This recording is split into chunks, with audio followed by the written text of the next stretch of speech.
गोड लागि राम राम। म प्रेमिला प्रसाद चौधरी, थारू क्लान कार्ने सभाको केन्द्रीय अध्यक्ष।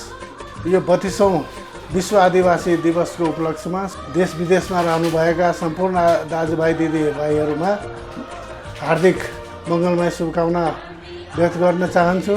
साथै नेपाल आदिवासी जनजाति महासङ्घले यही श्रावण 24 गते काठमाडौँको खुला मञ्चमा आयोजना गरिएको विश्व आदिवासी दिवसमा सम्पूर्ण महानुभावहरूलाई यो विश्व आदिवासी दिवस सफल पार्नको लागि हार्दिक अनुरोध गर्दछौँ र यसमा सम्पूर्ण जात जातिका आफ्नै वेशभूषा सहितका सांस्कृतिक कार्यक्रम, नाचगान र खानाका स्टलहरूको पनि व्यवस्था गरिएको छ र त्यसकारण यहाँहरू उपस्थित भई आदिवासी दिवसको यो कार्यक्रमलाई अवलोकन गरिदिनु हुन र सफल पारिदिनु हुनको लागि हार्दिक अनुरोध गर्दछु।